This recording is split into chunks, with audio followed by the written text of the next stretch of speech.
Cavill done with The Witcher. Liam Hemsworth is replacing him. James Gunn, head of DC now. Cats and dogs living together. Mass hysteria.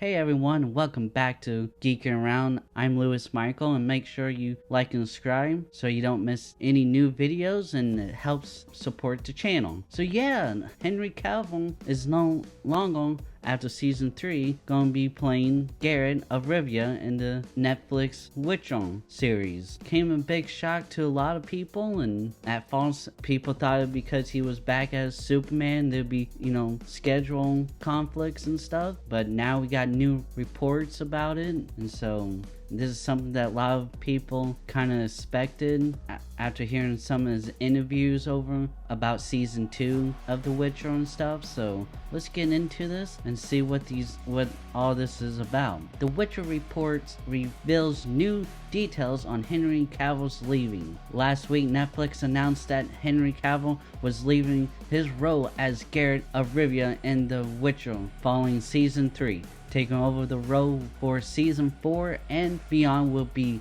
Liam Hemsworth. At the time of the announcement, zero insight was provided by any party as to why Cavill was leaving. The assumption was that was due to scheduling conflict, but it may not be this simple. Not long after the news broke, a report surfaced claiming that Cavill simply felt it was time to move on from the show, which was difficult to the star due to overseas natures of its production. This report was more or less echoes the assumption, but an additional report has since surfaced that injects a new, more revealing details. According to the report, a primary source when it comes to the show, Cavill was contemplating moving on from the show after season 2 due to disagreements with the producers in regards to the show's content and Geralt's role. And we did, even behind the scenes of season 2, he talks about it, saying how he really hopes that they go back to the books in the video game. And we don't necessarily need the report to know this, as the source points out.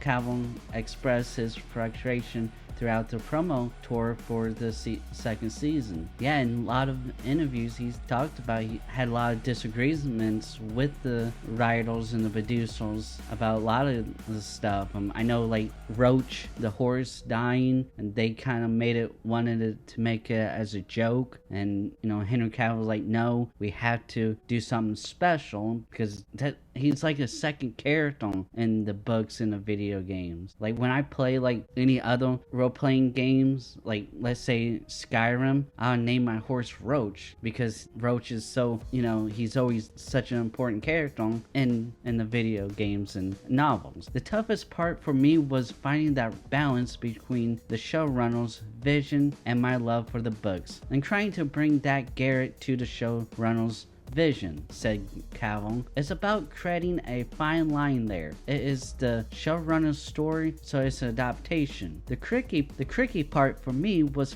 finding Geralt from the books placed within that and being able to solve both as much as I could. The things that I pushed for, it was not necessarily just more dialogue. It was bringing a more but correct Geralt to the screen. All of my ask and request was along the lines of just being faithful to the source material. As you may know, and as the quote demonstrates, Cavill is a huge fan of the source material. It's our understanding that there are members of the show production who are not. So it's not surprising to hear about this. In the years to come, Cavill and others involved with the show will likely have more details and insights to share, but for now fans are left with a lot of speculation about what has gone on. Speaking of fans, some has started a petition that has amassed nearly 50,000 signatures in 4 days that calls for Netflix to bring back Cavill and replace the showrunners. Yours truly did sign that. I did sign that and shared it. If you go to my social media, like Twitter and stuff, you will see that I signed it and shared it. Because to me,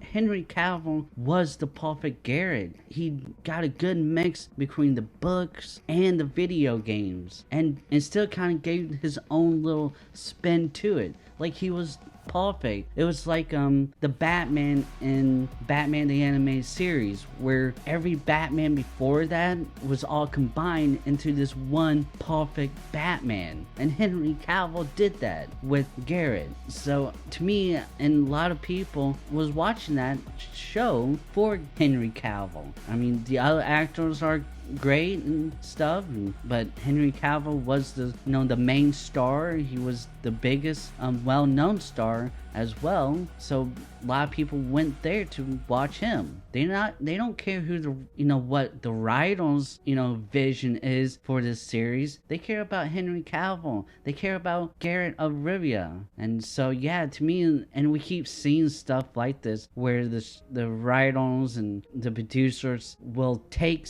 something and then they completely change it, and then when season 3 comes out, just like season 2, a lot of people ain't gonna like it. Then they gonna blame, like, oh well, you guys are toxic, and blame the fans for it. Like, you had Henry Cavill there telling you what you need to do, you all didn't listen. So Netflix, I don't see The Witcher staying around much longer without Henry Cavill. They canceling a bunch of other stuff anyway, so there's another one that gonna be canceled earlier than it should have been. Also, it didn't mention here in this article, but a couple of weeks before this was announced, that one writers openly mocked the author of the books on social media. I think it was Twitter, and Henry Cavill said that you need to respect the source material. And I think that was like the breaking point. That was the last straw for Henry Cavill, that after they did that, he was like, nope, I'm done. These studios need to get put writers and these employees on a leash or something. Another good example, not a good example, but kind of like this, many of the actors in the Star Wars Andor said, like, oh, the Empire gonna represent how Trump America and how it reflects that and stuff. And I never really felt like that. I just like, this is the Empire.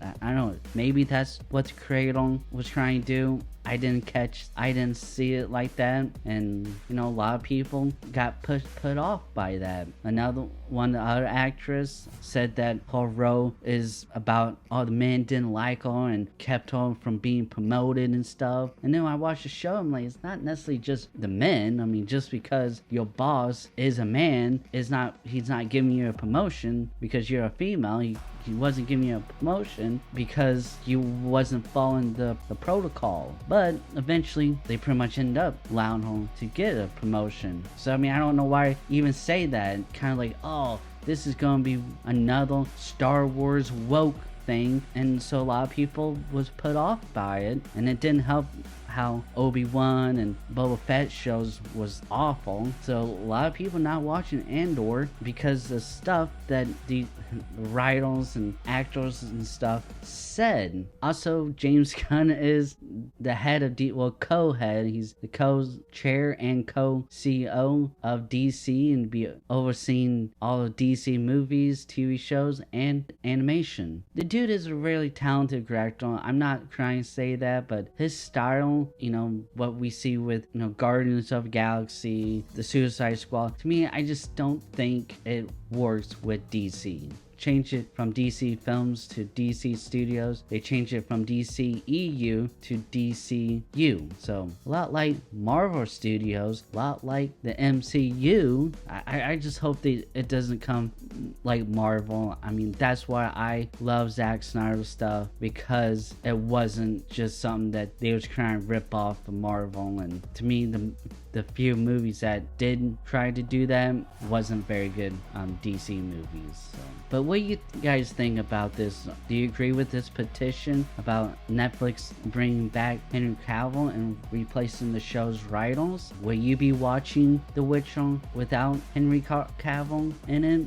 I mean, Liam Hemsworth is a good actor, but I just don't think he's be good for Garrett of Rivia, especially when Henry Cavill was so damn perfect. Make sure you like and subscribe. Check out the description for a lot of cool stuff like There's the Geeking Around Network where you can get more content. There's also the Geeking Around merch. You get t-shirts and hoodies. Also, you can check out my comic books like Kira, a Star Wars story. I have part 2, the web novel, out now, the first chapter of that, and I will be releasing each chapter bi-weekly. And I have other comics as well, so check those out, and I'll catch you next time. Bye.